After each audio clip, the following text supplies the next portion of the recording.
Lawrence Bishnoi को तकरीबन 5 बार गिरफ्तार करने वाले अमनजोत सिंह का कहना है कि जब शुरू में उसे पकड़ा तब वो भोला भाला दिखता था। उसका अपराध की दुनिया में जाने का कोई इरादा नहीं था, लेकिन जेलों में बड़े गैंगस्टरों के संपर्क में आने के बाद वो जुर्म की दुनिया में बढ़ता चला गया। चंडीगढ़ पुलिस ने के पूर्व इंस्पेक्टर अमनजोत सिंह से बात की है हमारे सहयोगी मुकेश सिंह सेंगर ने। देश के top most gangster Lawrence Bishnoi को पहली बार चंडीगढ़ पुलिस के पूर्व इंस्पेक्टर अमनजोत सिंह ने गिरफ्तार किया था। न सिर्फ पहली बार बल्कि कई और बार गिरफ्तार किया है। तो आइए बात करते हैं अमनजोत जी से और पूछते हैं कि आखिर लॉरेंस कैसे बना, कैसे वो एक छोटे से अपराधी से देश का टॉप मोस्ट गैंगस्टर बन गया। सर, स्वागत है आपका एनडीटीवी पर। पहले बताइए कि लॉरेंस को आपने पहली बार पकड़ा कब, क्या किया था इसने? ये 2010-11 की बात है। इनकी पार्टी सुपू के प्रेसिडेंट होते थे विक्की मिद्धू खेड़ा। उनका झगड़ा होने के कारण वो अरेस्ट हुए थे और वो कस्टडी थे, हमारी कस्टडी में थे। ड्यूरिंग कस्टडी जब वो हमारी कस्टडी में थे तो इन्होंने जिनके साथ झगड़ा हुआ था सेक्टर 11 चंडीगढ़ में उनकी बाहर खड़ी गाड़ियों को आग लगाई थी लॉरेंस ने। अच्छा।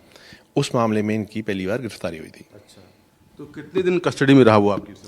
कस्टडी में, हमारी कस्टडी पुलिस कस्टडी में तो 1 दिन रहा। उसके बाद वो जुडिशियल कस्टडी में चले गया और वो ऑलमोस्ट 12-13 दिन वहाँ कस्टडी में रहा। अच्छा। और सर, उसके बाद जो गिरफ्तारियां हुई 2-3 मामलों में, और वो क्या मामले थे?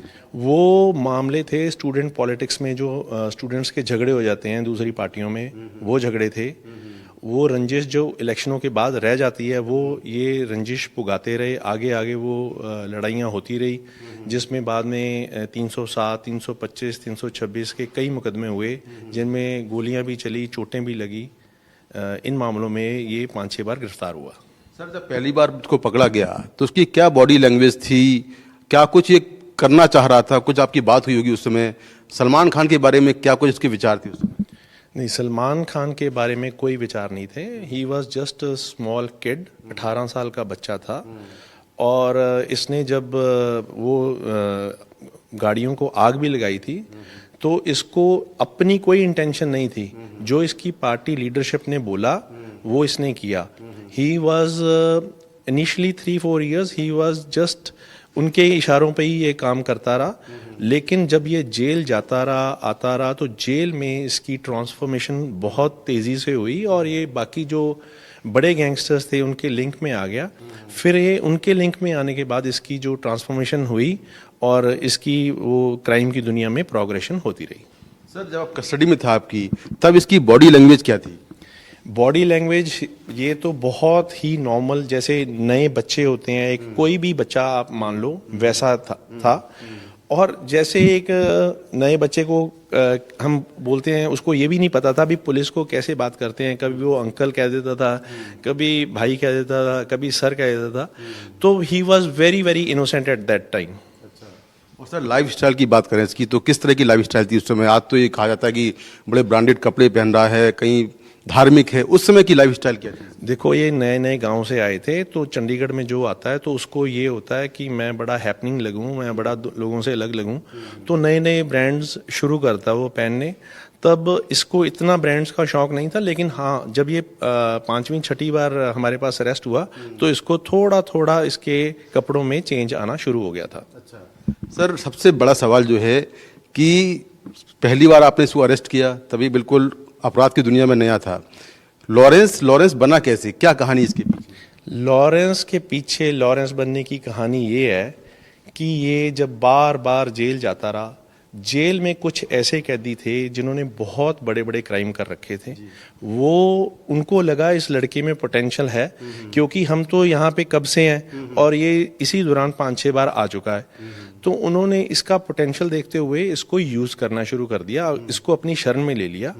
और क्योंकि उनको पता था इसकी बेल हो जानी है, छोटे क्राइम में है, तो इसको वो छोटे काम देने लग गए, जिससे इसका रुतबा बाहर बढ़ता रहा, क्योंकि उनकी पीछे बैकिंग थी।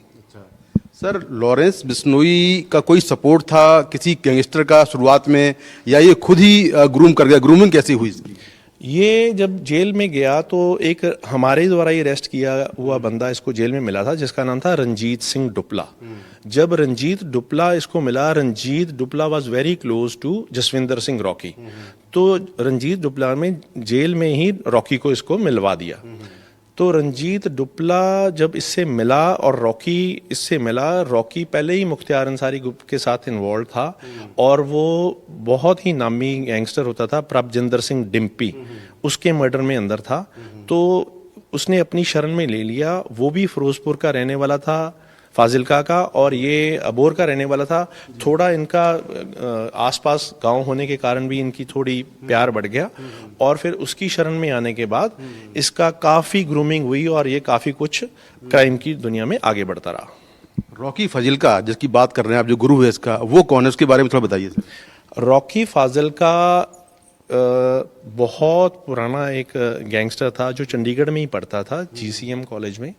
उसकी यहाँ पे एक डिम्पी नाम के गैंगस्टर से ही जब मुलाकात हुई थी, जैसे लॉरेंस रॉकी की शरण में आके बड़ा हुआ, वैसे ही रॉकी डिम्पी की शरण में आके बड़ा हुआ। फिर ये इन्होंने कुछ नंद किशोर रोंगटा टाइप और निर्मल कुमार जयपुरिया की किडनैपिंग्स की बड़ी इंडिया लेवल पे। तो इनकी किडनैपिंग्स करने के बाद ये अरेस्ट हुए, CBI केसेस चले और ये चंडीगढ़ की बुड़ैल जेल में रहा।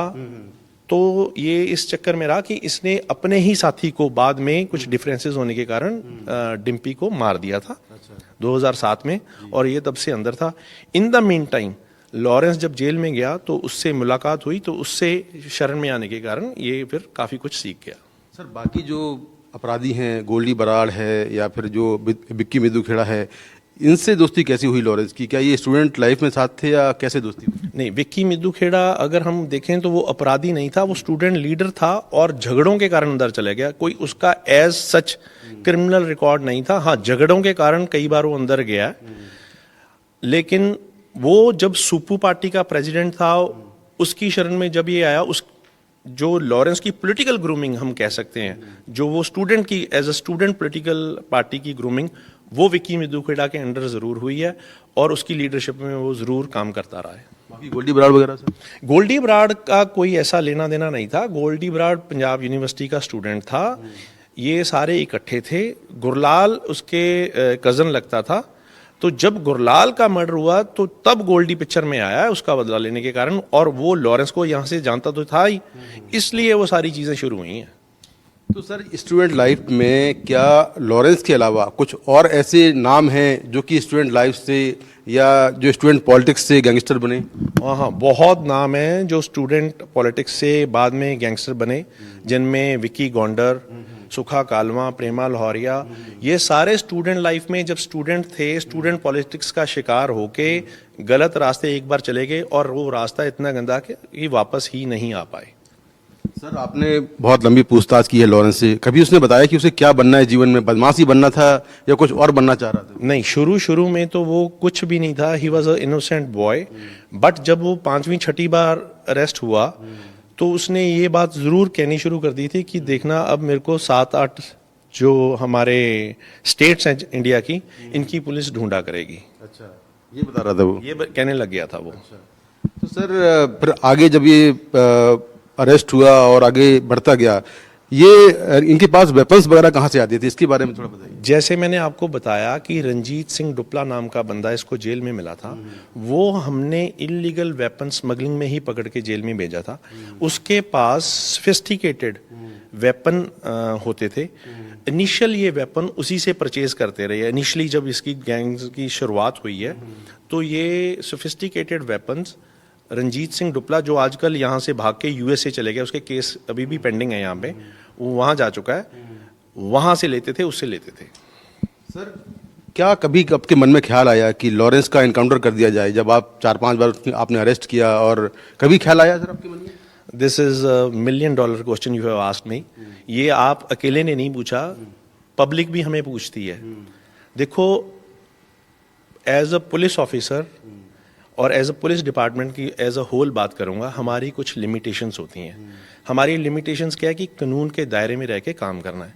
वो दायरा क्या है कि किसी बंदे ने कोई क्राइम किया और हमने उस क्राइम में उसको अरेस्ट किया, हमने तो अपना काम कर दिया, उसको जेल में भेज दिया। नाउ ऑनरेबल सुप्रीम कोर्ट है और लॉ एनफोर्समेंट एजेंसीज है, वो भी सब कुछ देख रही हैं, लेकिन उनका भी एक दायरा है। वो भी क्यों फांसी नहीं दे सकते? नहीं दे सकते ना, क्योंकि कानून का दायरा है। यहाँ पे एक स्टेट में लॉ चलता है, हमने अपना काम कर दिया, हमारे को किसी का जान लेने का अख्तियार नहीं है। अगर हम जान लेते हैं तो हम भी एक क्राइम में इन्वॉल्व हैं। अगर हम किसी का मर्डर कर देते हैं, उसको बिना बात के उसका एनकाउंटर कर देते हैं, फेक एनकाउंटर कर देते हैं, then we are also liable for a criminal case, तो हम जेल जाएंगे। तो हमने तो अपना काम कर दिया। बाकी तो लॉ एनफोर्समेंट एजेंसीज जो हमसे बहुत बड़ी हैं, ऑनरेबल सुप्रीम कोर्ट देखे या और एजेंसीज देखें जिनके पास केस चल रहे हैं, वो क्यों सजा नहीं कर रहे? सर, लॉरेंस का जो नाम है भारत से लेकर कनाडा, अमेरिका, तमाम दुनिया के देशों में गूंज रहा है नाम उसका। क्या लॉरेंस ने कभी अपने हाथ से कोई किसी को मारा है, कोई फायरिंग की है कभी? फायरिंग जरूर की है उसने, लेकिन उसके हाथ से कोई बंदा ऐसे मरा नहीं है। फायरिंग उसने जरूर की है, झगड़े किए हैं, चोट मारी है, चोटें लगी हैं, लेकिन बंदा उसके हाथ से एज सच नहीं मरा है। फायरिंग कहाँ की थी सर इसने? ये चंडीगढ़ में सेक्टर 10 कॉलेज में हुई थी और यूनिवर्सिटी में हुई थी, कई जगह हुई। सर, लॉरेंस के बारे में थोड़ा और जानकारी दें कि जिस तरह से आज वो इतना बड़ा नाम हो गया है, क्या आपने जब क्वेश्चनिंग उससे की थी कभी सोचा था कि ये लड़का यहाँ से निकलकर यहाँ पहुँच जाएगा, एक अपराध की दुनिया में इतना बड़ा नाम अपना बनाएगा, और तमाम जो राज्यों की पुलिस है उसको तलाश रही है, फिलहाल तो वो भी जेल में बंद है? नहीं, कभी ये नहीं सोचा था। चाहे वो हमारे पास 5 या 6 बार गिरफ्तार हुआ है, ऐसा कभी नहीं सोचा था कि ये यहाँ तक पहुँच जाएगा कि ये सलमान खान को मारने की बात करेगा या राजा सदीकी को मारने की बात करेगा, सिद्धू मूसेवाले को मारने की बात करेगा। ये सारी चीज़ें तो बाद में इसके साथ जुड़ती रही हैं। सर, विक्की मिद्दू खेड़ा का मर्डर हुआ, तो ये जो पूरी ग्रुपबाजी हुई, मतलब बम्बिया गैंग और ये पंजाब का दूसरा ये लॉरेंस गैंग, ये दोनों गैंग कैसे आपस में दुश्मन हो गए? ये सिद्धू मूसेवाला के मर्डर थे। मैं ये बताता हूँ, जो देविंदर सिंह बम्बैया है, वो उसके गैंग का नाम है। Now it is being run by Lucky Patial. Devinder Bambiha तो सिद्धू मूसेवाले के कितने साल पहले मर चुका था इनकाउंटर में। जो लकी पटियाल है वो पहले सुप्पू पार्टी और लॉरेंस के साथी ही थे, इवन कि ये कुछ मुकदमे में इकट्ठे गिरफ्तार भी हुए हैं। लेकिन इनके बाद इनकी स्टूडेंट पॉलिटिक्स में आपस में डिफरेंसेस हो गए और ये अलग अलग ग्रुप में हो गए। अलग अलग ग्रुप होने के कारण लकी एक केस में अंदर था, सुदागर मर्डर केस में, उसमें ये पैरोल पे आया और उसके बाद ये जेल नहीं गया और छोटे मोटे क्राइम यहाँ करता रहा। लेकिन इसको खुद को भी बचने के लिए या हाइड आउट्स क्रिएट करने के लिए कोई जगह चाहिए थी, तो ये दिलप्रीत नाम के या रिंदा नाम के जो हमारे गैंगस्टर, अब टेररिस्ट भी बन चुका है रिंदा, उसके कांटेक्ट में आया और ऐसे इन्होंने अपना गैंग बम्बैया गैंग के साथ जोड़ लिया। तो उसके बाद मर्डर हुआ विक्की मिद्दू खेड़ा का, सिद्धू मूसेवाला का। इसके पीछे क्या कहानी? देखो, विक्की मिद्दू खेड़ा का जो मर्डर हुआ वो इसलिए हुआ कि लगता था कि वो लॉरेंस के नज़दीक है, जो कि वो था भी एज अ स्टूडेंट पॉलिटिक्स के कारण। जब विक्की का मर्डर हो गया, लॉरेंस ग्रुप को ये लगने लग गया कि ये मर्डर के पीछे सिद्धू का हाथ है, क्योंकि जेल में या और उनके अपने सोर्सेज होते हैं, उनमें से ये इन्फॉर्मेशन ट्रैवल की कि इस सारी बातचीत के पीछे सिद्धू का हाथ है। क्योंकि वो बंदे पकड़े भी गए, दिल्ली स्पेशल सेल ने पकड़े, तो ये सारी jail to jail information travel हुई कि ये सारा चीज़ जो कराई है इसके पीछे सिद्धू मूसेवाले का हाथ है। जब उनको ये लगने लग गया कि इसके पीछे ये हाथ है और सारी दुनिया ये कहने लगी कि आप तो बहुत नामी गैंगस्टर हो, आपने क्या कर लिया, आपने क्या कर लिया, आपने क्या बदला ले लिया, वो तो तेरा भाई था, मतलब विक्की मिद्दू खेड़ा तो बड़ा भाई था तेरा, तूने बदला ले लिया। तो इसके चक्कर में उन्होंने अपना बदला लेने के लिए सिद्धू मूसेवाले को मारा। सर, जेलों में, खासतौर से पंजाब की जेलों में जिस तरह से लॉरेंस ने अपना नेटवर्क खड़ा किया, और आज तो खैर पूरे भारत की जेलों में और तमाम जगहों नेटवर्क है, वो कैसे इसने तैयार कर लिया एकदम से? क्योंकि वहाँ तो इतनी सिक्योरिटी होती है, मोबाइल का इस्तेमाल कर रहे हैं, सब कुछ हो रहा है। बेसिकली आप ये समझिए कि जो जेलों में जाते हैं वो different jail, Chandigarh jail, Delhi jail, Punjab jail, Rajasthan jail और अब वो गुजरात जेल, इतनी जेलों में जाते हैं। पिछले वो ऑलमोस्ट अगर देखा जाए तो 8-9 साल से रेगुलरली जेल्स में ही हैं और जेल टू जेल ट्रांसफ़र हो रहा है। लोग आ रहे हैं जेलों में और जा रहे हैं। कुछ जो उसकी बैरिकों में रहे, उसके सेल में रहे, उसके साथ राफ्ता हुआ, जो नए नए होते हैं और जो आगे क्राइम की दुनिया में रहना चाह रहे होते हैं, तो वो लोग इनके साथ टच रखते हैं। तो उनको भी ये चाहिए कि हमारे साथ जो बंदा एक बार आया वो टच में रहे, ताकि मैं कोई ना कोई काम ले सकूं, कोई ना कोई इन्फॉर्मेशन ले सकूं, किसी की रेकी करवा सकूं, किसी की ठार करा सकूं, किसी को रख सकूं। तो ऐसे ही इनके पास बंदे जुड़ते गए और इनका नेटवर्क जुड़ता गया। अब वो यूपी की जेल में रहा है, हर जेलों में रहने के कारण उसका नेटवर्क इतना स्ट्रांग हो गया है कि हर जगह उसके पास बंदा है, हर शहर में उसके पास बंदा है। एनआईए ने अपनी चार्जशीट में कहा है कि जो लॉरेंस है वो ठीक दाऊद की तरह अपने गैंग को बढ़ा रहा है, बहुत सारे शूटर्स हैं, एक्सटॉर्शन मनी है। आपको लगता है कि एक अंडरवर्ल्ड की तरह उसने पूरे अपने गैंग को एक बहुत बड़े प्लेटफॉर्म पर लाकर खड़ा कर दिया? आई कैनॉट से दैट कि अंडरवर्ल्ड की तरह उसको गैंग को लाके खड़ा कर दिया। यस, ये ज़रूर है कि उसका गैंग बहुत बड़ा है, उसका नेटवर्क बहुत बड़ा है, उसके साथ बहुत लोग जुड़े हुए हैं, उसके लोग पकड़े भी जाते हैं, उससे छूट भी जाते हैं, लेकिन और जुड़ जाते हैं। आप काइंडली एक चीज़ कीजिए, आप कोई भी उसली लॉरेंस का अगर वीडियो रन करेंगे या कुछ होगा तो उसके नीचे जो कमेंट देख रहे हैं वो कमेंट पुलिस के एंटी होते हैं और लॉरेंस की फेवर में होते हैं।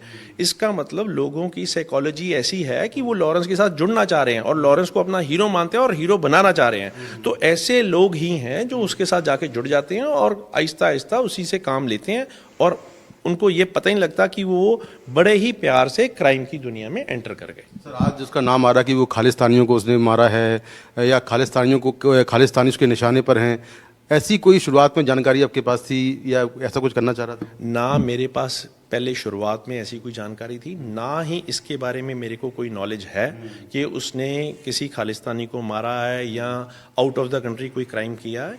ये जिनके पास जानकारी है वो अपनी अपनी जानकारी गवर्नमेंट के साथ शेयर करें और उस लेवल पे बात हो सकती है। हमारे पास ऐसी कोई इन्फॉर्मेशन नहीं है, so I can not share that. Sir, एक आखिरी सवाल, आखिरी बार लॉरेंस से आपकी मुलाकात कहाँ हुई थी, किस केस में हुई थी और क्या कुछ उस वक्त हुआ था, क्या बातचीत हुई? आखिरी बार मेरी मुलाकात सिद्धू मूसेवाला मर्डर के बाद जो इंटेरोगेशन हो रही थी, जॉइंट इंटेरोगेशन, उसमें हुई थी। और उसमें सिद्धू मूसेवाला को मारने का मोटिव, कौन कौन बंदे इन्वॉल्व हैं और कहाँ कहाँ से वेपन आए, ये चीज़ें डिस्कस हो रही थी। शुक्रिया। तो ये अमनजोत जी हैं, चंडीगढ़ पुलिस के पूर्व इंस्पेक्टर और वो शख्स जिन्होंने लॉरेंस को पहली बार गिरफ्तार किया, पहली बार के बाद कई और बार गिरफ्तार किया। तो लॉरेंस की पूरी जो क्राइम कुंडली है, लॉरेंस का जो पूरा बैकग्राउंड है, लॉरेंस कैसे बना, ये सारी बातें इन्होंने बताई हैं और इनको लॉरेंस के बारे में काफ़ी ज़्यादा जानकारी है। चंडीगढ़ से अपने सहयोगी कैमरा पर्सन सचिन गुप्ता के साथ मैं मुकेश सिंह सेंगर, NDTV इंडिया।